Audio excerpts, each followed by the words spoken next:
From tomorrow, if you arrive in Ireland from any other country, you will, by law, have to fill in a form called the COVID-19 Passenger Locator Form, saying where you can be contacted. You'll also be asked to self-isolate for 14 days. The Minister for Health, Simon Harris, says making it mandatory to self-isolate is tricky legally. Ryanair's Group CEO Michael O'Leary says the quarantine guidance is unfair, ineffective and unimplementable and should be removed. But Simon Harris says the measures, while extraordinary, are necessary in a time of public health crisis. I do disagree because the measures are utterly ineffective. But let me start by saying, look, the government has done a great job, the health authorities have done a great job. I mean, Monday was a great day for Ireland where we had 0 deaths from COVID. But Ireland, like many other European countries, is now emerging out of the lockdown period. And we're emerging much slower and in a much more conservative and restrictive manner than most other European countries. We can and should do more. It's time to get the economy moving. Well, the current measures will be in place until the 18th of June when they'll be reviewed. And the Minister does agree that the implementation of self-isolation will be tricky legally. These are simply measures to try and prevent the virus from being imported back into the country. But they're not. I mean, with respect, the Minister is imposing an ineffective self-isolation if you're arriving in from some European countries who have a lower R rate than Ireland. And yet there's no self-isolation if you arrive in from the UK, which has a much higher R rate than Ireland. So we're requiring people to quarantine if you come in from countries that have performed better than Ireland, but no quarantine if you come from the country that has performed worse. And well, people, just to correct you, Michael Leary, people from Great Britain, not necessarily Northern Ireland, will be asked to self-isolate for 14 days. Not true. You can come across the border with Northern Ireland, therefore there's no quarantine. And no, also but from Britain you will be asked to self-isolate. The concept of a quarantine is completely ineffective if you don't quarantine people at the airport. Once you allow them onto Dublin bus, once you allow them onto the taxis, if you have a coronavirus positive person, then the infection spreads.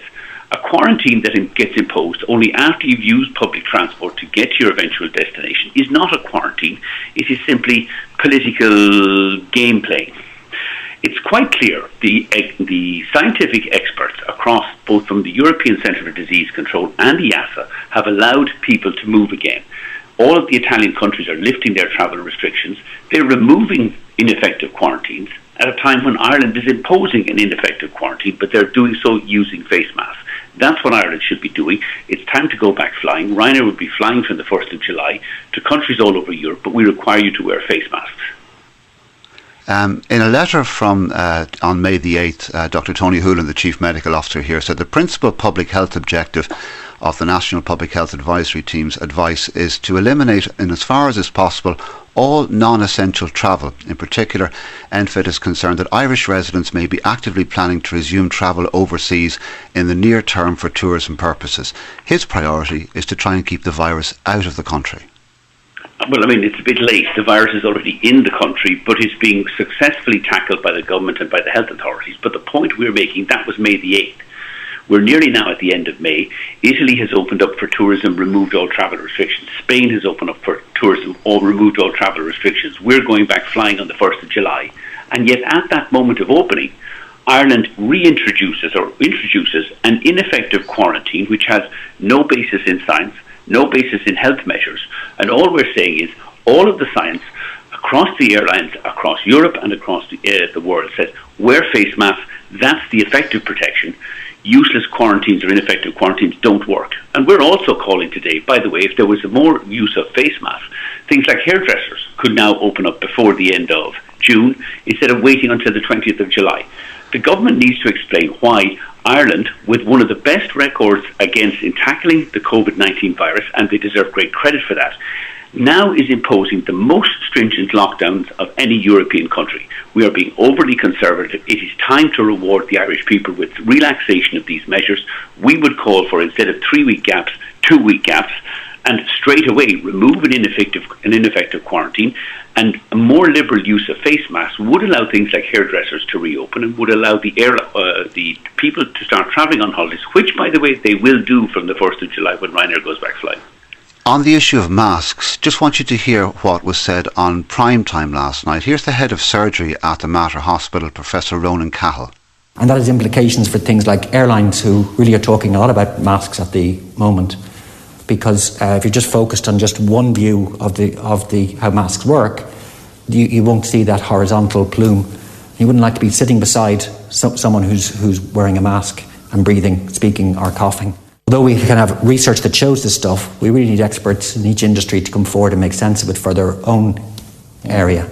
The research can inform it, but the responsibility of how to use it rests with each of those individual experts. Michael O'Leary? Couldn't agree more. The experts have already come forward in the airline industry. The European Centre for Disease Control, the ECDC, and EASA, the European Safety Agency, 10 days ago published a comprehensive document of safety measures which allows airlines to go back flying. What do they recommend? Face masks, temperature controls, and hand sanitisation. That's why the airlines have been flying in China now for more than 2 months. How many cases of COVID did they have in China yesterday? 7. China's back moving again. Ireland needs to get back moving again. This idea that we have this plan set out in early May, which was a different time, that doesn't allow things like hairdressers to reopen until the 20th of July, that says people arriving in from Europe should ineffectively quarantine only after they've used public transport, need to be reviewed. The government needs to lead this country. Advisors advise, ministers decide. It's time we got our ministers to start making decisions, open up the hairdressers, and certainly as far as air travel is concerned, Ryanair's going back flying on the 1st of July. We have 1,000 flights a day, and people, Irish families, are already booking well-earned holidays abroad in Spain and Portugal and Greece, which are open for business, while Ireland is reintroducing an ineffective quarantine. Yes, but your advice is based on your priority, which is Ryanair. The advice the government is following, not true. The advice the government is following, if you let me finish my point, is based on public health advice, which is in the interest of the public health of the population. You couldn't be more wrong.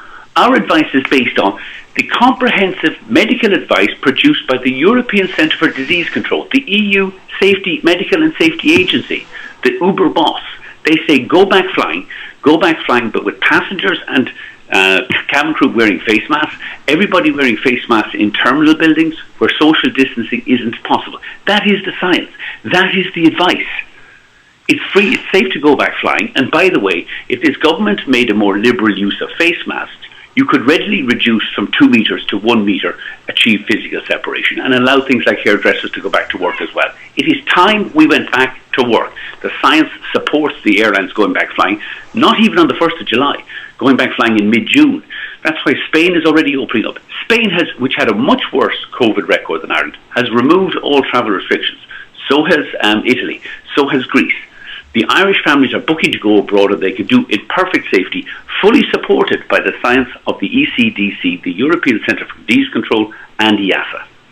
When will you refund people whose Ryanair flights have been cancelled? Continuing to do it on a daily basis. At the moment, we have a record backlog of refunds. We have about 3 months of flight cancellations imposed on us by governments. We have a total liability of about 1.2 billion. As of the end of this week, we'll be about a third of the way through that. We have about 400 million has already been refunded through refunds, vouchers, and free moves to customers, and we keep eliminating or working our way through the backlog. But it is very difficult. A third. How long will it take to refund? Our office don't return to full-time work until the 1st of June. Okay. We don't have the full refund complement of team in place. Could it take up to a year to refund everyone? No, I think it will take... it's likely to take anything between 3 to 6 months to complete the job, but a lot of that depends. We think an awful lot of our passengers who are waiting for refunds will happily take free flight moves once they know we're back flying safely. But for those who don't want to fly, for those who would like their money back? They will get their money back. There's no issue over them refunding their money. They'll just have to wait because, sometime over the next 3 to 6 months.